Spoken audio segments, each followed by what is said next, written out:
prestamista, por seguir como se dice, viviendo la vida del mundo. En los 15 años de mi hija, y uno después cuando entra en camino de Dios, que se sienta y se pone a analizar, dice que todos pudiéramos nosotros. Hacíamos fiestas y fiestas pensando que eso era lo mejor, pero resulta que era para las personas que venían. Y nosotros pensamos que nos estaban comiendo, que se lo estaban comiendo a ellos. Ellos se la comían y nosotros quedamos endeudados. Increíble. ¿Ah? Hice una fiesta a los 15 años. Se acabó la bebida y me fui por allá a buscar 10 cajas más de cerveza para complacerlos a ellos. Y después cada quien se fue contento para su casa y yo me quedé con la cabeza de la oficina. Limpio y endeudado. Porque cuando tú vas a ver los regalos, las cosas que le trae la niña, la hija te dice, no, papá, ese es mío. No, yo sé que ese es tuyo. Pero cuando tú revisas, no te dan ni el 10% de lo que invertiste. Y eso me causó problemas porque a raíz de eso, el dinero no me alcanzaba, mis hermanos, para nada. Todo lo que cobraba era para pagar los prestamistas. Cuando sabía que era día de pago, yo me paraba como a las 4 de la mañana rápido a sacar los regalos que me los cobraran. Pero resulta que los prestamistas eran más vivos que yo, el más pila. Ya los cheques los tenían en el banco, ya los tenían bloqueados. Yo, me cobraban todo. ¿Y ahora qué hago? Entonces buscaba por otro lado para que mi esposa no tuviera problemas por los momentos, por los gastos. Y me seguía endeudando hasta que llegué al Señor. Y el Señor, le dije, Señor, sabe todas mis deudas. Fue cuando el Señor comenzó a pagar todas mis deudas. Y hoy se lo recomiendo a todos, no se endeudan. La palabra de Dios nos enseña que tenemos que ser buenos administradores de sus finanzas, porque son las finanzas de Dios, no son nuestras finanzas. Amén. Eso va a mantener una paz en tu corazón. Dios cambió mi vida, transformó mi vida, la libertad. Hoy, gracias a Dios, tengo 3 hijos y 2 nietos. Pero los nietos me lo dieron ya cuando mis hijas, porque me hice amigo de mis hijos. Soy amigo de mis hijos, pero hay una autoridad en la familia. Enseñé a mis hijos que yo soy la autoridad, pero también soy su amigo. Amén. Mi hija mayor se casó a los 28 años. Tuvo su primer hijo a ese tiempo. Eso lo voy a contar mejor para hacer la segunda parte. Entonces, tenemos a un Abraham que intercedió. Y usted se sorprende que Abraham lo lleva a Dios hacia lo alto, ve Sodoma y Gomorra, ahí, porque Dios siempre nos dice lo que Él va a hacer. Dios no va a hacer nada oculto, Dios te lo dice, Dios te lo advierte. Nosotros somos culpables de lo que sucede, después estamos buscando a quién culpar, cuando Dios ya te ha dicho a ti lo que va a suceder. Porque Dios habla en la palabra de Dios todo como una advertencia, pero también por medio del Espíritu Santo te lo dice. Familia, está sucediendo esto y esto y va a suceder esto si no te levantas a interceder. Cuando Dios le dijo a Abraham, ¿será que yo tengo que ocultarle al hombre que va a ser padre de multitudes? ¿Será que yo tengo que no decirle lo que voy a hacer en Sodoma y Gomorra, que se está perdiendo? Hay una perdición en ese lugar. Por eso yo le hablo de estas 2 familias. La familia de Abraham, que es la familia de la luz, y la familia de Sodoma y Gomorra, que es la familia de la oscuridad. Pero Dios levanta a un Abraham y le dice lo que va a acontecer, y Abraham le dice, ¿serás capaz de acabar con eso si apenas consigue 50 justos? Y viene el debate. Si hubiera 50, 40, 30, 10, es que no había ni siquiera uno, porque ni siquiera el otro. Pero el amor de Dios por la familia nos lleva a la misericordia. El amor de usted por su familia, el amor de usted por su esposo, por su esposa, por su mamá, por su papá, por familia que decimos nosotros que son nuestros vecinos, porque son nuestra familia, porque lo dice la palabra. Nos lleva a nosotros a interceder por ellos. Nos lleva a nosotros a orar por ellos. Nos lleva a nosotros a pagar precios por ellos. ¿Cuánto de nosotros estamos haciendo? Somos familia. ¿Somos familia o no somos familia?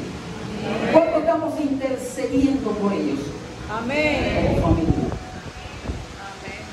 Cuando Dios nos levanta a nosotros, como levantó a Abraham en ese momento, es para que usted fuera luz en medio de la oscuridad.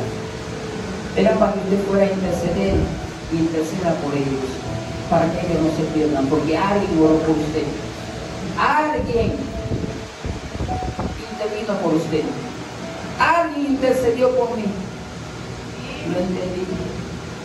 Porque cuando mi vida estaba ya hecha pedacito, Dios hace cosas que a mí me asombran. La primera iglesia donde yo asistí, que comencé, se llama la iglesia para el sufrir. ¿Qué lo va a hacer la iglesia para el sufrir? Yo no sé por qué le ponen eso, yo sé que es Jesucristo, pero le ponen para el sufrir porque todos sufren, no sé si es así. O es lo que ya comienzan a sufrir en ese lugar.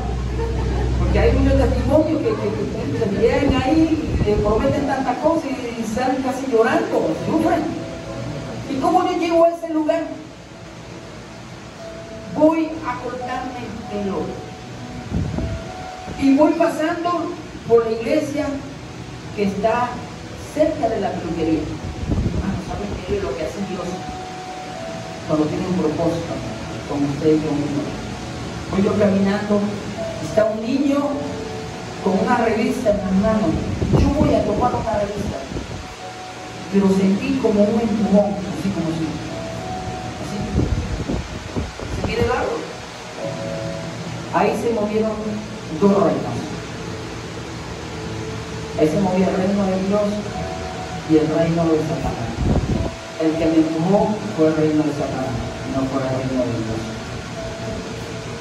Lo entendí luego analizando. Tú no vas a dar una revista porque te vas a quedar en el queso. Pero como Dios siempre tiene un plan y envía a sus ángeles a pelear con nosotros. Amén.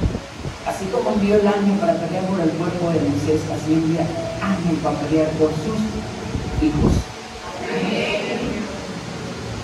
Y Dios, estando en la peluquería, hermano, si fuera luz, me dice la amiga de la peluquería, me dice: Marco, se fue la luz, mira, le estoy echando un tinte a esta señora, ya que llega la luz, que se va a hacer difícil, yo pongo el teléfono ahí, ¿sabes? Los telefonitos esos de antes, que no son como los de ahorita, alumbrándola ahí.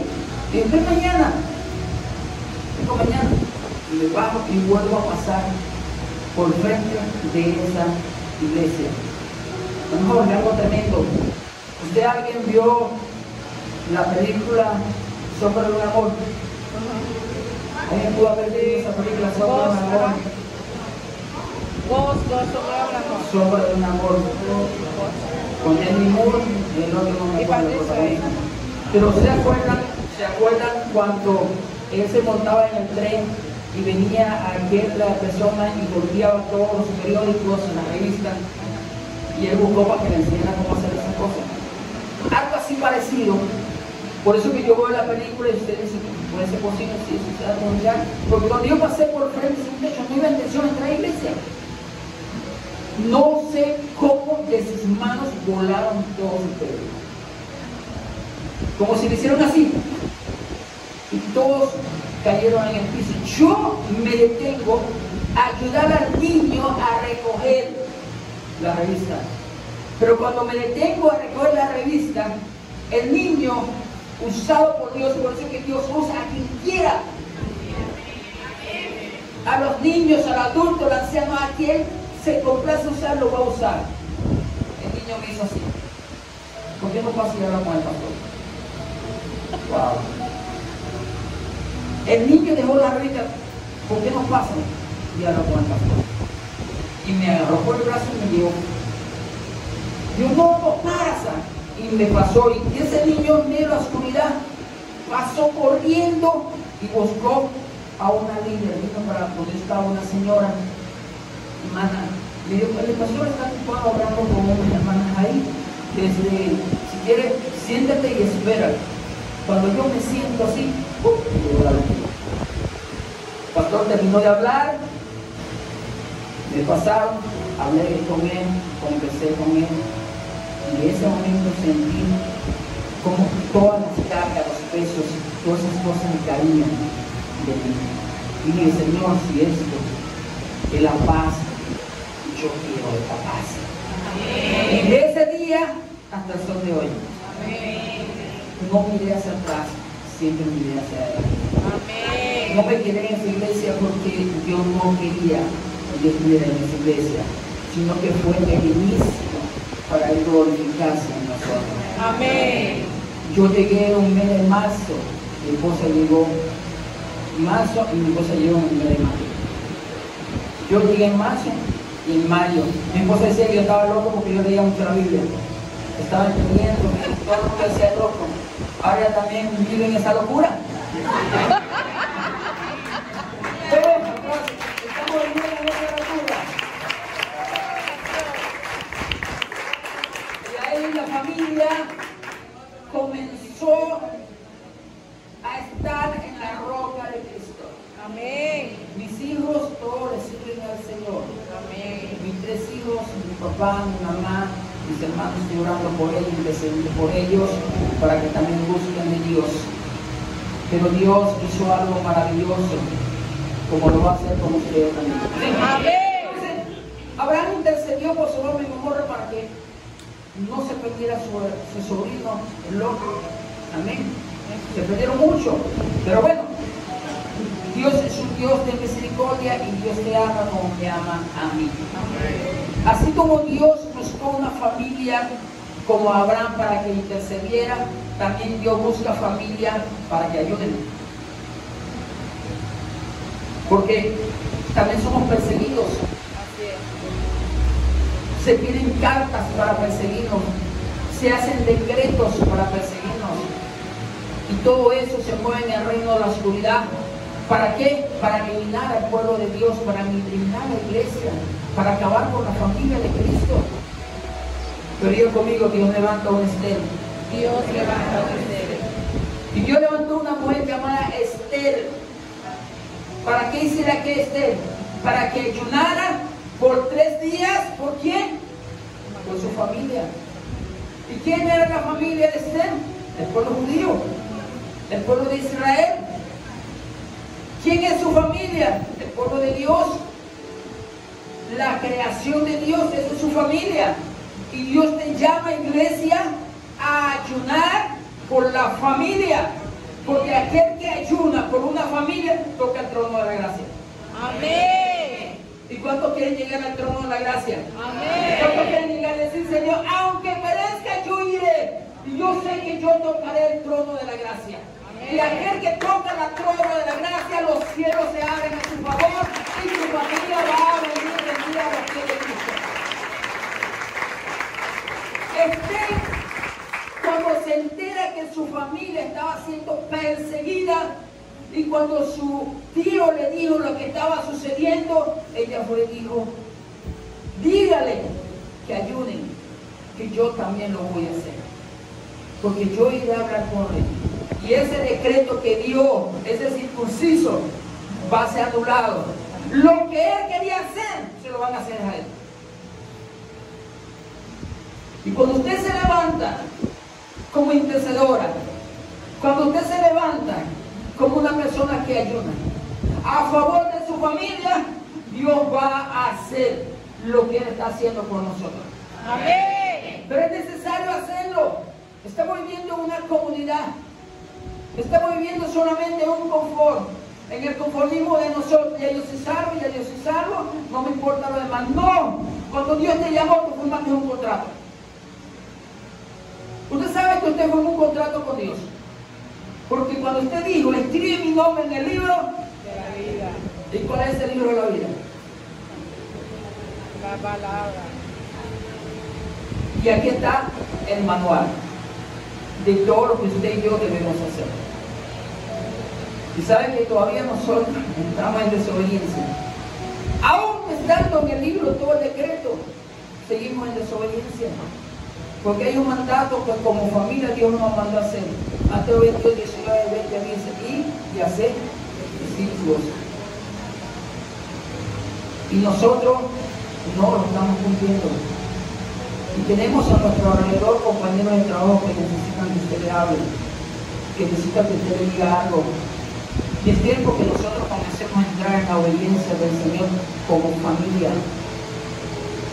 Porque así como alguien le habló a usted tiene que hablarle a alguien de ese Cristo resucitado, de ese Cristo que por amor se entregó, un Cristo que dio su vida, pero fue levantado y está sentado allí del Padre por usted y por mí. Y nosotros somos el testigo, el testimonio de Jesús acá en la tierra. Y nosotros somos su representante acá en la tierra.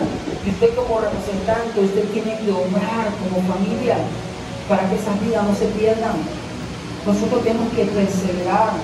Dios te va a dar todas las herramientas, las instrucciones necesarias que usted está buscando para poder llegar. Es que esa persona, no vea la persona, vea lo que Dios está poniendo en usted.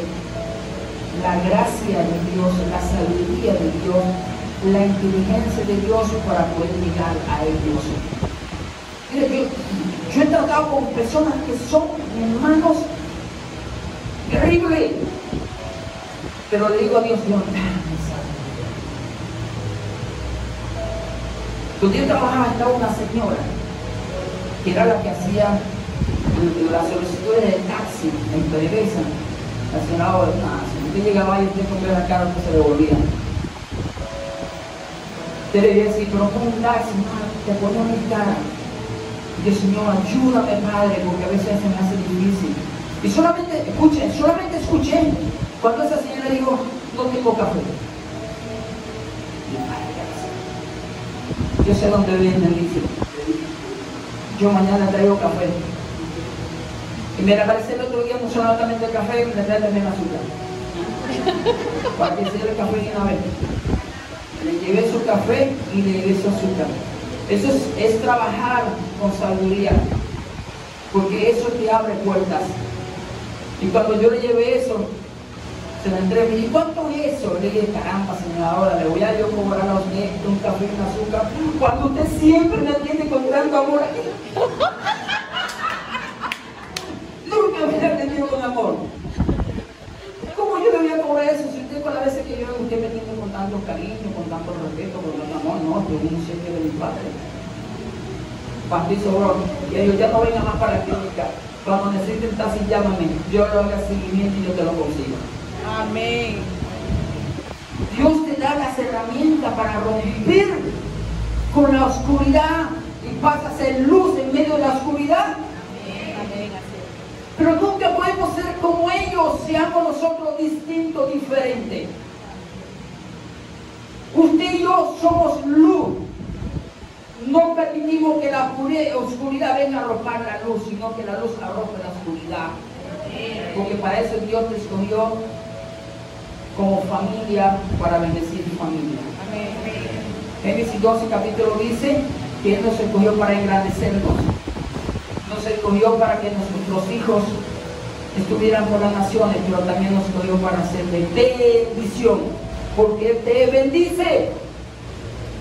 Y no te bendice monetariamente, te bendice de muchas formas, para que seas de bendición para otro, para que otro vea en ti la grandeza de Dios en nuestra vida. Esa es la forma que Dios quiere. Que cuando te vean a ti, vean un Cristo resucitado. Que cuando vean a ti, vean la gracia de Dios. Porque la gracia de Dios que nos identifica, es la gracia de Dios que nos lleva y nos abre donde otras puertas no se han abierto para otros, Dios nos abre para nosotros. Entonces, yo vi a esta mujer Esther ayunando, y nosotros en la pandemia, mi hija mayor, cuando se casa, a los 3 meses no le vino periodo y nosotros contentos porque decimos tenemos al nieto. Pero resulta que no había un nieto, había un fibroma. Había el útero golpeado y había unos quistes. Tuvieron que hacer resonancia, le iban a operar, le iban a hacer todo por ella tener hijo. Pero entonces después de la pandemia, en el mes de octubre, cuando comenzaron otra vez a abrir las iglesias, nosotros entramos congregacional en un tiempo de ayuno. Te explico esto para que vean cómo se mueve el poder de Dios cuando ayunamos con propósito. Ella cuando entra al ayuno dice: Señor, entro en este ayuno porque quiero que ponga un corazón nuevo en mí, porque mi corazón está quebrantado por lo que yo estoy viviendo. No puedo tener hijos, no voy a poder tener hijos. ¿Cómo va a ser posible? Si tu palabra dice que debemos de ser personas fructíferas, que nos multipliquemos. Entré en ayuno. Estaba una anciana en ya casi el tercer ayuno, le dijo: al salir del ayuno vas a quedar embarazada. Llegó diciembre y no tuvo periodo. Se hizo el examen de la prueba positiva. Amén. Sorprendió a todos porque sabíamos lo que lo he dicho antes, que era el fibroma, el útero volteado, los quistes. En enero fuimos con la doctora María Araguayán, que era la que la atendía a ella, el ginecólogo, y cuando le hace el eco, que era más sorprendido que nosotros. No había fibroma, no había quiste y no había útero volteado.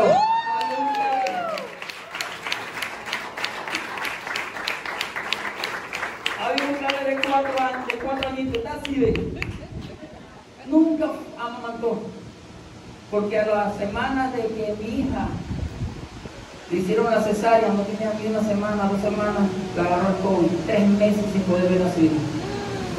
Su abuela materna con su abuelo fueron los que se encargaron de atender a ese niño recién nacido. Ni ella ni la abuela pudieron ver, la abuela que está aquí, porque también ella la agarró el COVID. Y eso fue una lucha ese niño. Usted ve a ese niño así, cuando me venía, se queda con nosotros en la casa, siempre cuando me venía, me agarraba la camisa y me decía: papi, quita camisa, quita el zapato, porque sabía que yo no quería que me viniera, porque él me pegaba con nosotros. Ese nieto, que no es un nieto, un muchacho así de 4 años, parece como mi tuviera 7 años. Ahí está Caleb, se llama Caleb. Pero todo fue por un ayuno. El ayuno mueve y toca el trono de Dios. Amén. Ella tocó el trono de gracia de Dios y Dios la bendijo con Caleb. Jaciel, que es mi otro nieto, que nació, tiene casi más de 5 meses, lo tuvo mi hija ahora, tiene 30 años. Mira cuando tuvo. Otro milagro de Dios.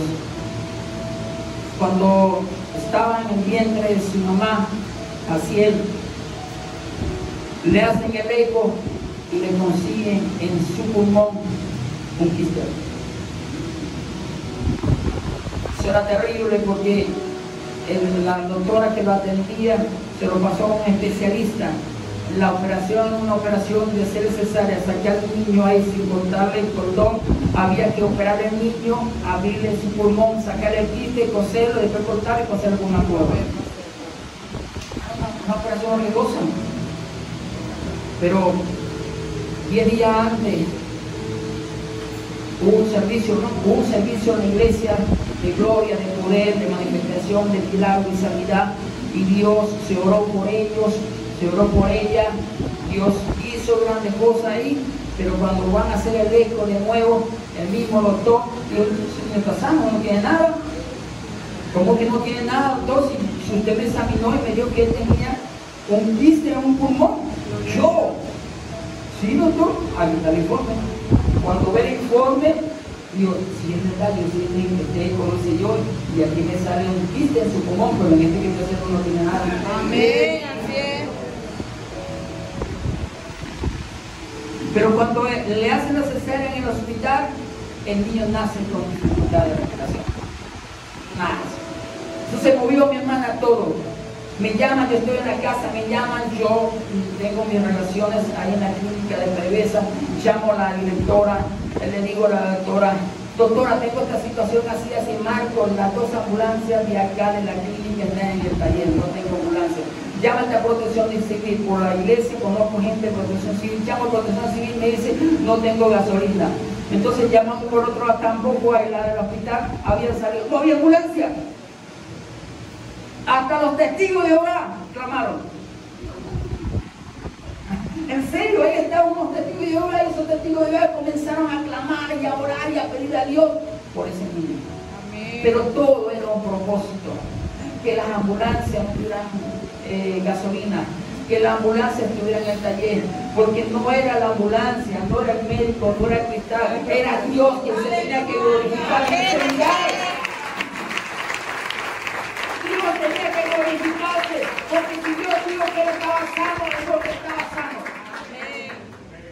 Y a ese tubo lo tuvieron ahí poniendo los hijos, porque en el hospital de Montemagno no tiene las condiciones, tenía que ir a Roma Turín.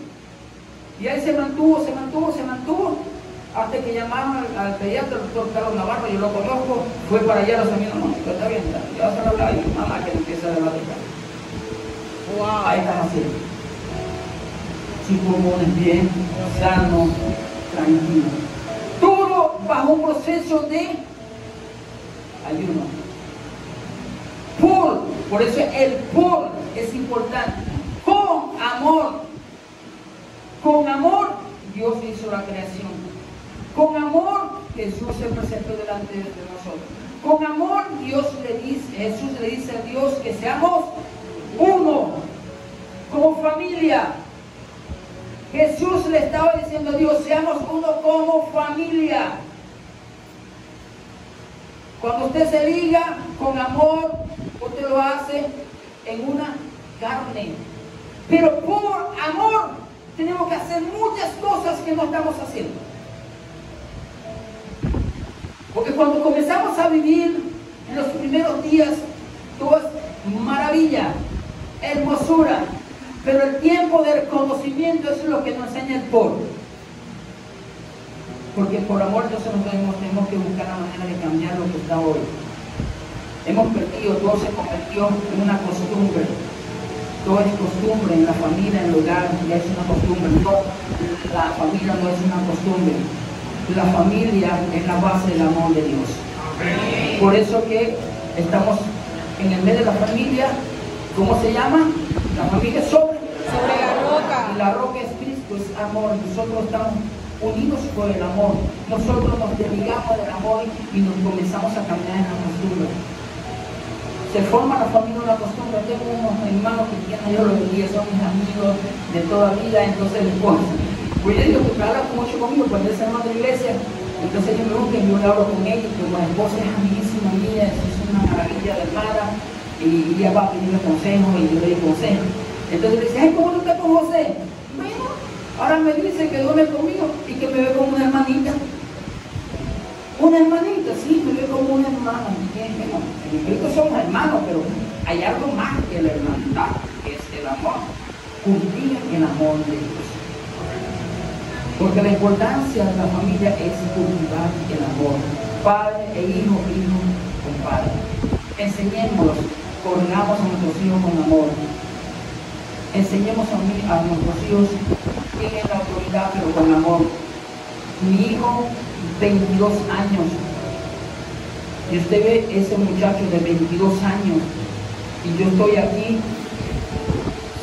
conversando y él entra por esa puerta. Él no está viendo quién está aquí, él no se preocupa, él viene directo donde estoy yo, me da un abrazo y me da un beso. Se va para el trabajo y va por donde estoy yo, me da un beso en la cabeza, le da un beso a su mamá. Se enferma con 22 años y nosotros tenemos que abrir un espacio para acostarse en medio de la cama. Ahí parece un ahí costado, un muchacho así. El bajista de la iglesia. Y se cuenta ahí en el medio. Y ahí bueno, y tomás, que no voy a poder dormir aquí. Ahí se mete pero eso está pendiente de su papá, de su mamá, cuidando a su mamá y cuidando a su papá, porque le enseñamos principio de paternidad, le enseñamos principio del amor, y él transmite lo que nosotros sembramos. Y la iglesia tiene que sembrar eso. A veces nosotros nos cuesta decirle a nuestros hijos te amo, y los hijos decirle a su papá te amo, pero si le decimos al novio, a la noviecita, 1000 veces te amo. Sí, no, cuando estamos enamorados, parecemos nosotros, esos pavos reales ahí dando vueltas por los lados de la novia, diciendo te amo, te amo, te amo, te amo, te amo, te amo, hasta que la convencí. Pero ¿cuánto le decimos a nuestro padre, padre, te amo? Nosotros tenemos que enseñar. Así como nosotros no nos enseñaron eso, tenemos que enseñarlo, porque la palabra de Dios, cuando tú lo aceitas en tu corazón, te enseña el principio del amor en la familia. Mi papá, yo nunca escuché un te amo de mi papá ni de mi mamá. Pero cuando yo acepté al Señor y comencé a caminar en el Señor, santo la gloria de Dios, fue lo primero que yo hice, ir a mi casa a pedirle perdón a mi papá y a mi mamá. Y me decían, ¿de qué te vamos a perdonar si tú nunca me has dado la cabeza porque yo no le daba la boca a mi papá? Y yo le decía, sí, mamá, porque las veces que yo venía para acá y yo me iba de acá, tomado, borracho, yo sé que usted se paraba al frente ahí a verme, caminando, y yo iba por ahí así, y usted le causaba una preocupación. Y yo causarle esa preocupación para mí es un deber pedirle perdón. Porque no tenía que causarle preocupación, yo tenía que llenarla de gozo y de felicidad. Y después eso, viejita, mi amor, yo me iba para el trabajo, todo lo que hacía mi hermano, que ahí cuando tú siembras, yo pasaba todos los días por acá, mi esposa me decía, te hago el desayuno, y no me haga desayuno porque mi mamá ya me lo hizo. Me preparaba el desayuno y yo pasaba por el frente, y cuando se hacía tarde, ¿sabes? Yo veía a mi papá parado en el medio de la calle así, viendo por la calle por donde yo venía, y ya está mi papá esperando. Entonces comencé, porque se estaba creando un hábito, y tengo que romper con esto, y empezaba con mi papá por igual, que tal, que el otro, para que no se preocuparan tanto. Pero estaban pendientes, si no pasaba, tenía que llamar por teléfono, mamá, no, me fui tarde, me fueron a buscar, ¿a qué te dejé el desayuno? Bueno, mamá, ¿qué pasó buscando? Porque enseñé eso. Yo comencé a darle un beso a mi papá en el cachete, a mi mamá en el cachete, y a través de eso su vida fueron cambiadas y transformadas para sus hijos. Comenzaron a hacer lo mismo con sus hijos, cosas que nunca habían hecho, comenzaron a hacerlo. Por eso es importante el origen de la creación, pero la base fundamental es el amor. Y la familia tiene que centrarse en el amor. Hijos, amen a sus padres. Madres, padres, amen a sus hijos. Demuéstrenlo. No con un teléfono, no con unos zapatos, una ropa, con hechos del corazón. Abrácenlo, porque a veces los hijos necesitan un abrazo del padre y un abrazo de la madre. Y por no recibir un abrazo de un padre o de la madre, lo están recibiendo las personas que no deben de recibirlo. La sociedad está hoy en sí, la familia está así dividida, porque yo siempre lo he dicho, los culpables a veces queremos buscar a los hijos, pero a veces son los padres. Yo me hice amigo de mis hijos, y mis hijos me contaban todo. Mi hija me contaba todo, como si fulano. Y yo aplicaba una, y se lo digo a los padres que están aquí, yo aplicaba una con mis hijas, cuando tenían ya 14, 15 años, en la edad como las mariposas que dicen ellos que comienzan. Yo todavía no he visto esas mariposas que vuelan dentro. No, haciendo aleteo, será porque los hombres que tendrán por ahí dicen que son mariposas. Entonces venían a visitarla, los muchachos, amigos, amiguitos, estaban ahí contentos. Pero cuando venían, porque yo era un poco más entendido, yo veía todo, que hay algo más, que una amiguita, que se está moviendo algo, que se habla con mi hija, cuéntame, sí, papá, ¿qué tal? Vamos a hablar. Y cuando sentábamos a hablar, bueno, cuéntame, sí, bueno, por lo menos Jonathan, que es de los 15 años, el esposo que tiene mi hija ahorita, de los 15 años vamos a decir que tengo que se a casar casi a los 28 años. Entonces están a ver, digo, no, perfecto, yo no me pongo en eso, porque proponerme es como si lo fueran a hacer por mí. Yo prefiero que me lo hagan en la luz que en la oscuridad. Y así yo puedo tener los objetivos. Ellos venían a hablar conmigo, sí, entonces. Y después que hablan conmigo, dicen, ahora voy yo. Sé que venías 3, 4 veces a la semana, has saludado, ahora no son ni 3, 4 veces a la semana, ahora va a ser una vez a la semana y va a ser de una hora que yo diga. Sé que aquí tú les hablas, se llevan a las 9, ahora cambia el horario. Las visitas ahora son los fines de semana. Los sábados vienen a visitar, viene como a las 4 de la tarde y a las 7 de la noche te vas. Porque yo a las 9 ya yo tengo sueño, me quiero acostar, tengo que trabajar. Y olvídate que yo no voy a poder dormir si tú te quedas aquí. Así que yo cuando y yo se reía porque yo me paraba así con el reloj y decía, ve. Así le hacía, y le mostraba el reloj así y le decía, ya nos vamos. Y se iban, obedientes.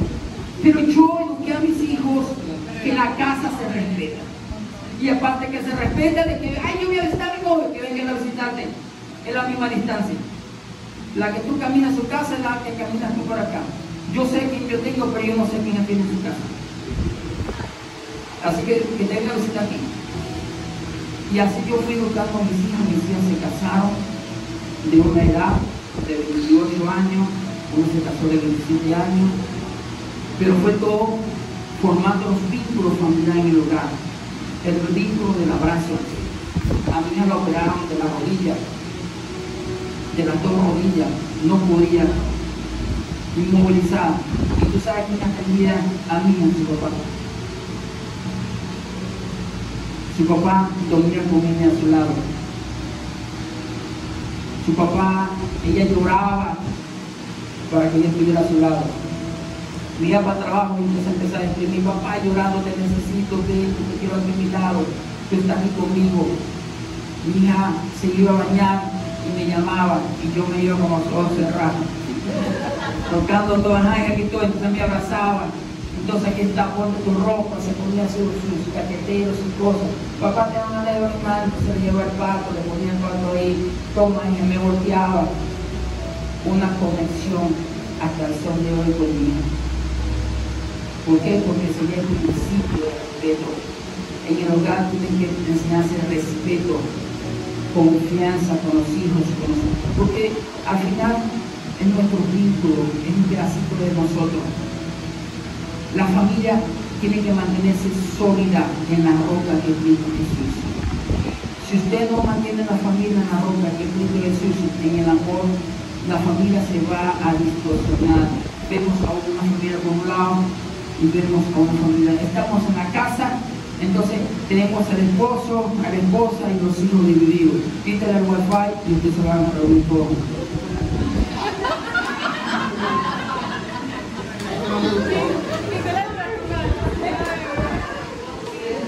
Allá se va la luz y nos consiguen todos reunidos en la sala contra una camioneta. Allá se va Calé, se va Mía, todito, pues ya salido todo. Ese es algo que a veces nosotros estamos permitiendo como familia. Y voy ya porque yo creo que a las 12 esto. 11:30. Ah, todavía me quedan media hora. Estaba sentado.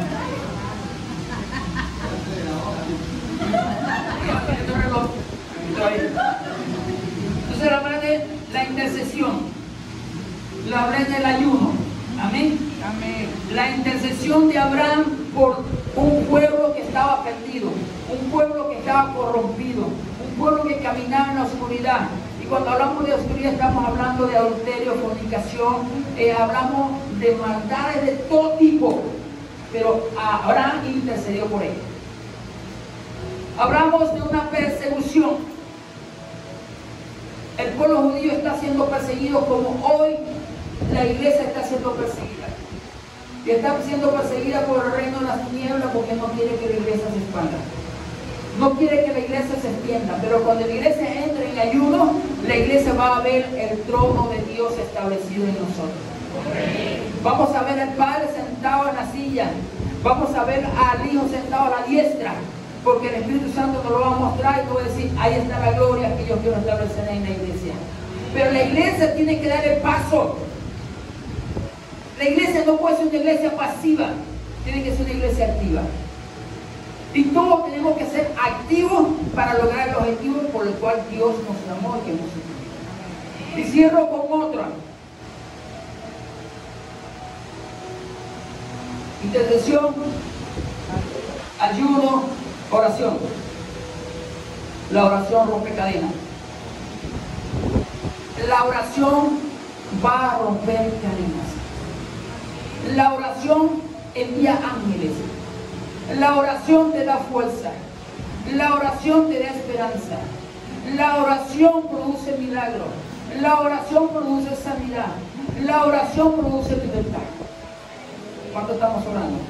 Amén. ¿Cuánto estamos orando? Bastante. Amén. Dios quiere una iglesia de oración.